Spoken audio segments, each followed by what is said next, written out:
In an old abbey town down in this part of the country, a long, long while ago, so long that the story must be a true one, because our great-grandfathers implicitly believed it, there officiated as sexton and gravedigger in the churchyard one Gabriel Grubb.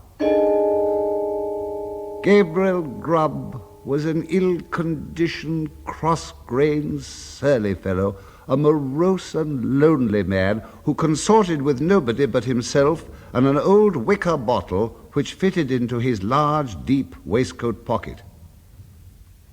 A little before twilight, one Christmas Eve, Gabriel shouldered his spade, lighted his lantern, and betook himself towards the old churchyard, for he'd got a grave to finish by next morning.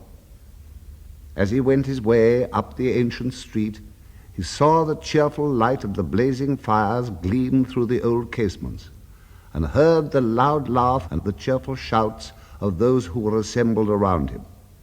All this was gall and wormwood to the heart of Gabriel Grubb, and when groups of children bounded out of the houses, tripped across the road, and were met, before they could knock at the opposite door, by half a dozen curly-headed little rascals who crowded round them as they flocked upstairs to spend the evening in their Christmas games, Gabriel smiled grimly and clutched the handle of his spade with a firmer grasp as he thought of measles, scarlet fever, thrush, whooping cough, and a good many other sources of consolation besides.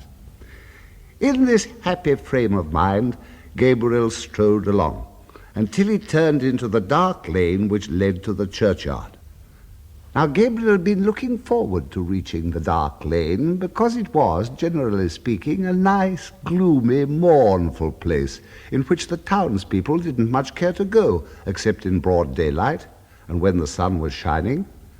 Consequently, he was not a little indignant to hear a young urchin roaring out some jolly song about a Merry Christmas in this very sanctuary, which had been called Coffin Lane ever since the days of the old abbey and the time of the shaven-headed monks. Gabriel waited until the boy came up, then dodged him into a corner, rapped him over the head with his lantern 5 or 6 times to teach him to modulate his voice. And as the boy hurried away with his hand to his head, singing quite a different sort of tune, Gabriel Grubb chuckled very heartily to himself and entered the churchyard, locking the gate behind him.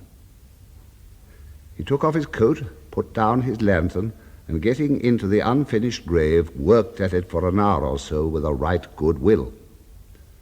But the earth was hardened with the frost, and it was no very easy matter to break it up and shovel it out. And although there was a moon, it was a very young one, and shed little light upon the grave, which was in the shadow of the church. At any other time, these obstacles would have made Gabriel Grubb very moody and miserable, but he so well pleased with having stopped the small boy singing that he took little heed of the scanty progress he had made, and looked down into the grave when he had finished work for the night with grim satisfaction, singing as he gathered up his things. Brave lodgings for one, brave lodgings for one, a few feet of cold earth when life is done. A stone at his head, a stone at the feet, a rich juicy meal for the worms to eat. Rank grass overhead and damp clay around, brave lodgings for one, these in holy ground. Ho, ho, a coffin at Christmas, a Christmas box. Ho, ho, ho. Ho, ho, ho, ho, ho. Gabriel paused in some alarm in the act of raising the wicker bottle to his lips, and looked around. The bottom of the oldest grave about him was not more still and quiet than the churchyard in the pale moonlight. The cold hoar frost glistened on the tombstones and sparkled like rows of gems among the stone carvings of the old church. The snow lay hard and crisp upon the ground, and spread over the thickly strewn mounds of earth so white and smooth a cover that it seemed as if corpses lay there, hidden only by their winding sheets. Not the faintest rustle broke the profound tranquillity of the solemn scene. Sound itself appeared to be frozen up. All was so cold and still. "'Twas the echoes," said Gabriel Grubb, raising the bottle to his lips again. "It was not." Gabriel started up and stood rooted to the spot with astonishment and terror, for his eyes rested on a form that made his blood run cold. Seated on an upright tombstone close to him was a strange, unearthly figure. His long, fantastic legs, which might have reached the ground, were cocked up and crossed after a quaint, fantastic fashion. His sinewy arms were bare, and his hands rested on his knees. On his short, round body he wore a close covering ornamented with small slashes. A short cloak dangled at his back, the collar of which was cut into curious peaks, which served the goblin in lieu of ruff or neckerchief. And his shoes curled up at his toes into long points. On his head he wore a broad-brimmed sugarloaf hat, garnished with a single feather. The hat was covered with the white frost. The goblin looked as if he'd sat on the same tombstone very comfortably for 200 or 300 years. He was sitting perfectly still. His tongue was put out as if in derision. He was grinning at Gabriel Grubb with such a grin as only a goblin could call up. "It was not the echoes." Gabriel Grubb was paralyzed and could make no reply. "What do you do here on Christmas Eve?" "I come to dig a grave, sir." "What man wanders among graves and churchyards on such a night as this?" "Gabriel Grubb, Gabriel Grubb, Gabriel Grubb, Gabriel Grubb." A wild chorus seemed to fill the churchyard, and Gabriel looked fearfully around, but nothing was to be seen. "What have you got in that bottle?" "Hollands, sir," replied the sexton, trembling more than ever, for he'd bought it of the smugglers, and he thought that perhaps his questioner might be in the excise department of the goblins. "Who drinks Hollands alone and in a churchyard on such a night as this?" "Gabriel Grubb, Gabriel Grubb, Gabriel Grubb." "And who then is our fair and lawful prize?" "Gabriel Grubb, Gabriel Grubb." "Well, Gabriel, what do you say to this?" The sexton gasped for breath. "What do you think of this, Gabriel?" The goblin kicked up his feet in the air on either side of the tombstone and looked at the turned-up points with as much complacency as if he'd been contemplating the most fashionable pair of Wellingtons in all Bond Street. It's very curious, sir. Very curious and very pretty, but I think I'll go back and finish my work, sir, if you please." "Work?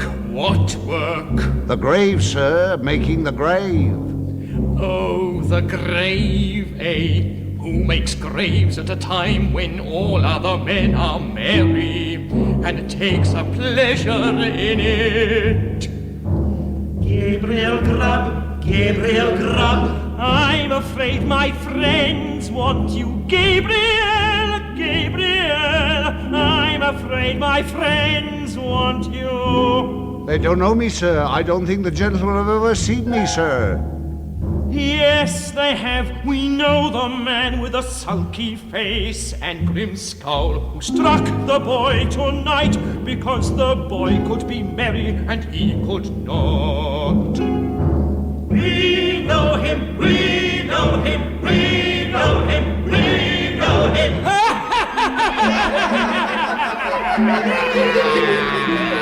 Here the goblin gave a loud, shrill laugh, which the echoes returned 20-fold, and throwing his legs up in the air, stood upon his head, or rather upon the very point of his sugar loaf hat, on the narrow edge of the tombstone, whence he threw a somersault with extraordinary agility right to the sexton's feet. I'm afraid I must leave you, sir. Us, Gabriel Grubb, going to leave us?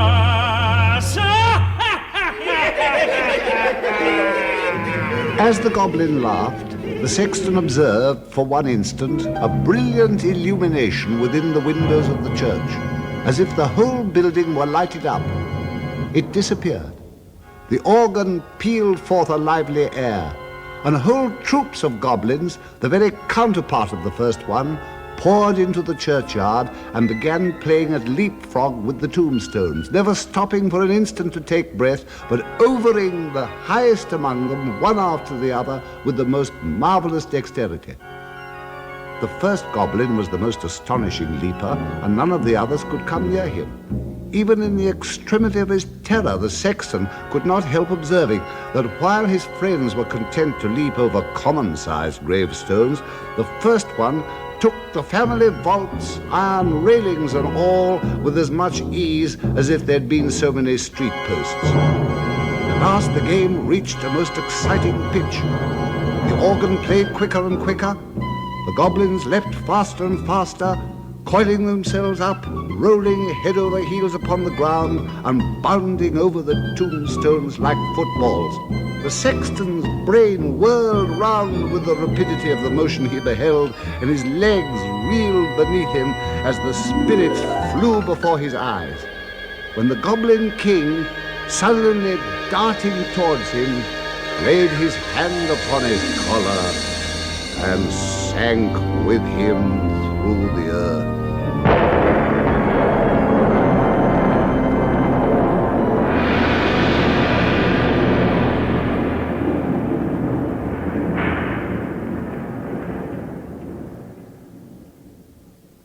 When Gabriel Grubb had had time to fetch his breath, which the rapidity of his descent had for a moment taken away, he found himself in what appeared to be a large cavern, surrounded on all sides by crowds of goblins, ugly and grim. In the center of the room, on an elevated seat, was stationed his friend of the churchyard, who was apparently king of the goblins. Cold tonight, very cold. A glass of something warm here. At this command, half a dozen officious goblins, with a perpetual smile upon their faces, whom Gabriel Grubb imagined to be courtiers on that account, hastily disappeared, and presently returned with a goblet of liquid fire, which they presented to the king, whose cheeks and throat were transparent as he tossed down the flame. Ah, this warms one indeed. Bring a bumper of the same for Mr. Grubb. It was in vain for the unfortunate sexton to protest that he was not in the habit of taking anything warm at night. One of the goblins held him while another poured the blazing liquid down his throat. The whole assembly screeched with laughter as he coughed and choked, and wiped away the tears which gushed plentifully from his eyes after swallowing the burning draught. The king leant forward, fantastically poking the taper corner of his sugar loaf hat into the sexton's eye, thereby occasioning him the most exquisite pain. And now show the man of misery and gloom a few of the pictures from our great storehouse. Immediately a thick cloud which obscured the remoter end of the cavern rolled gradually away and disclosed, apparently at a great distance, a small and scantily furnished but neat and clean apartment.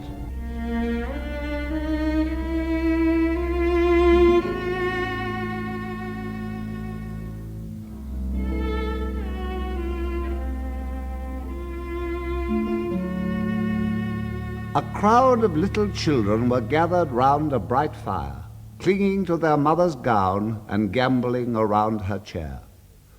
The mother occasionally rose and drew aside the window curtain as if to look for some expected object. A frugal meal was ready spread upon the table, and an elbow chair was placed near the fire.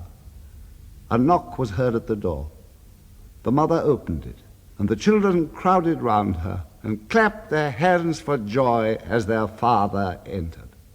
He was wet and weary and shook the snow from his garments as the children crowded round him, and seizing his cloak, hat, stick, and gloves with busy zeal, ran with them from the room. Then, as he sat down to his meal before the fire, the children climbed about his knee, and the mother sat by his side, and all seemed happiness and comfort.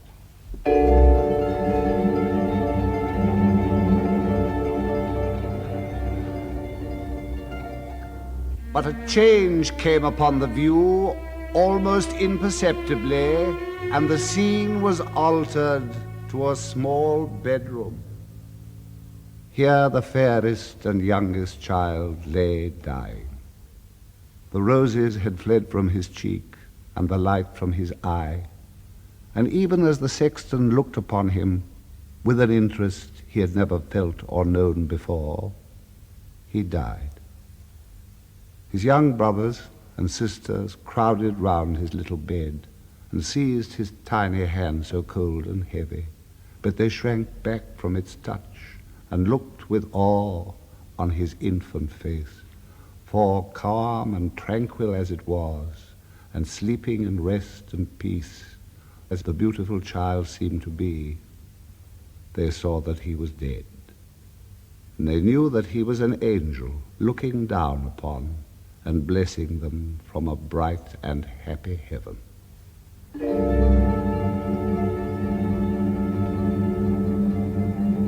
Again the light cloud passed across the picture, and again the subject changed.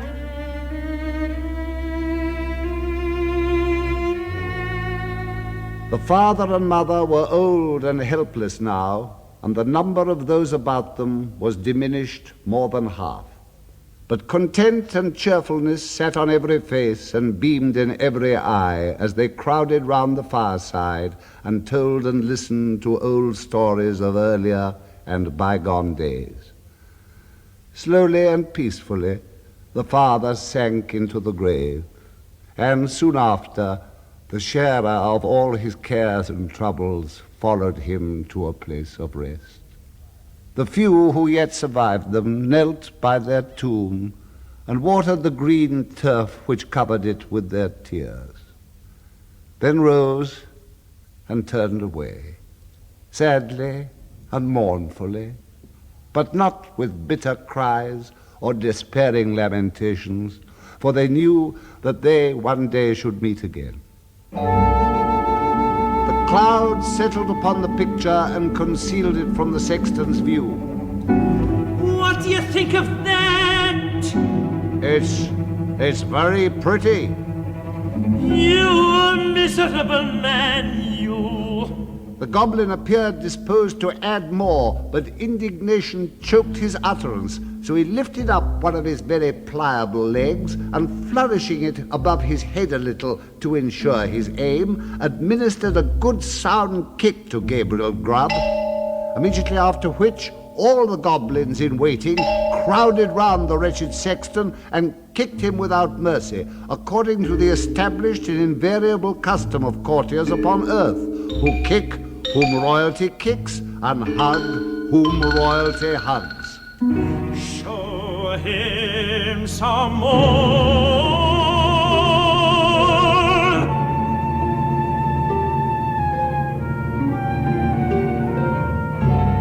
The cloud was dispelled, and a rich and beautiful landscape was disclosed to view.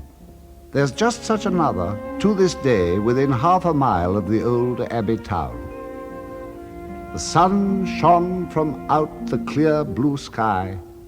The water sparkled beneath his rays, and the trees looked greener and the flowers more gay beneath his cheering influence. The water rippled on with a pleasant sound, the trees rustled in the light wind that murmured among their leaves, the birds sang upon the boughs, and the lark caroled on high her welcome to the morning.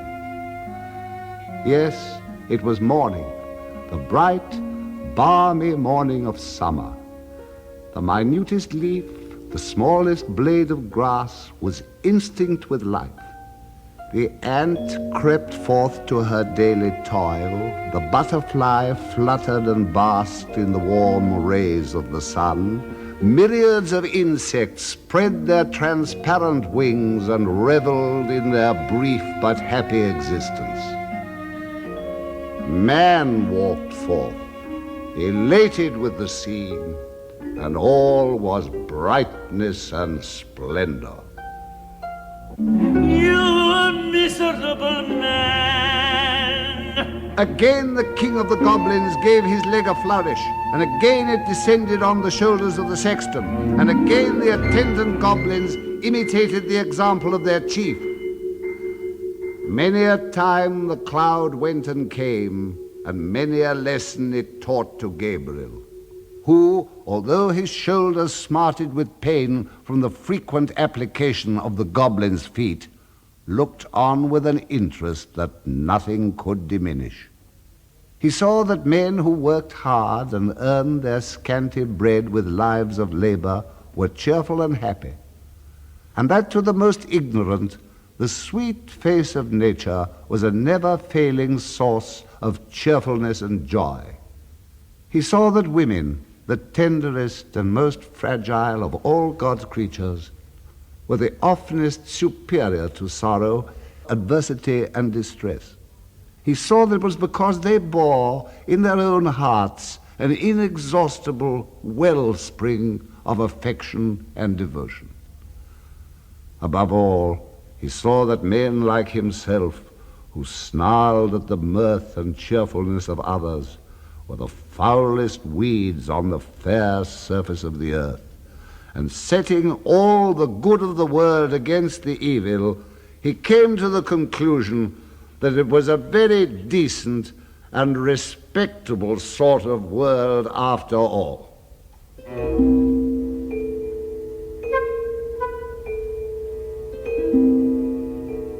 No sooner had he formed it than the cloud which closed over the last picture seemed to settle on his senses and lull him to repose.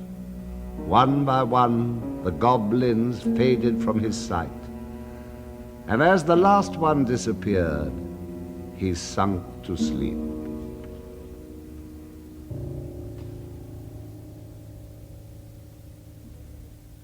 The day had broken when Gabriel Grubb awoke and found himself lying at full length on the flat gravestone in the churchyard, with the wicker bottle lying empty by his side and his coat, spade, and lantern, all well whitened by the last night's frost, scattered on the ground.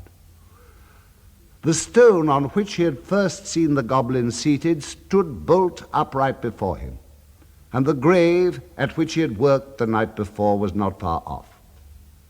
At first, he began to doubt the reality of his adventures, but the acute pain in his shoulders when he attempted to rise assured him that the kicking of the goblins was certainly not a dream. Gabriel Grubb got on his feet as well as he could for the pain in his back, and brushing the frost off his coat, put it on and turned his face towards the town. But he was an altered man, and he couldn't bear the thought of returning to a place where his repentance would be scoffed at and his reformation disbelieved.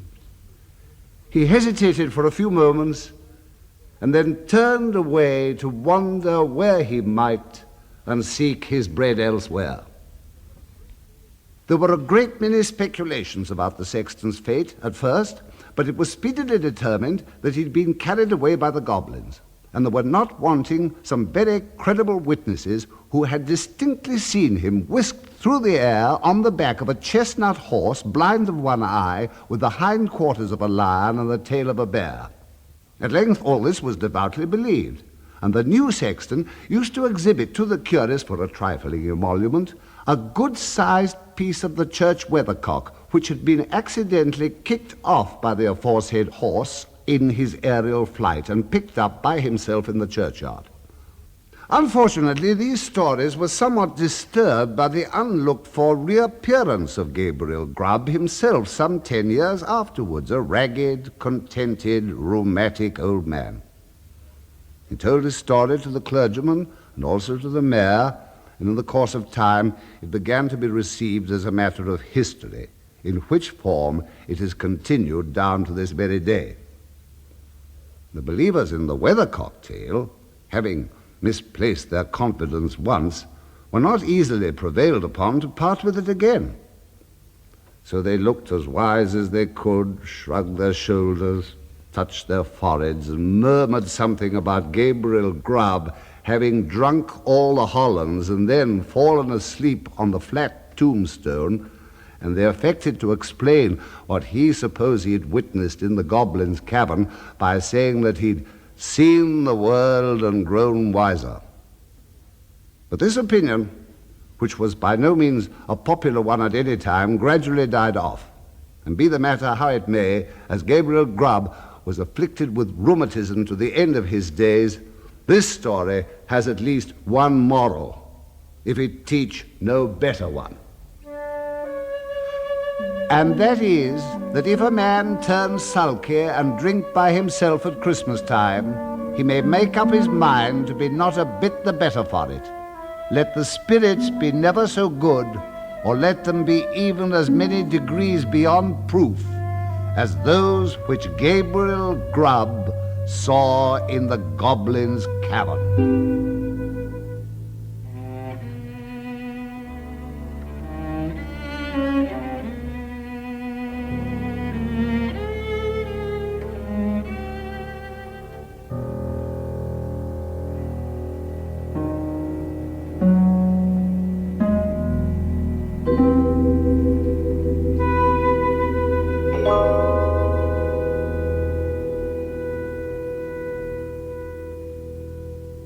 Ralph Richardson was your storyteller for The Story of the Goblins Who Stole a Sexton by Charles Dickens, which featured Wilfred Brown as the King of the Goblins.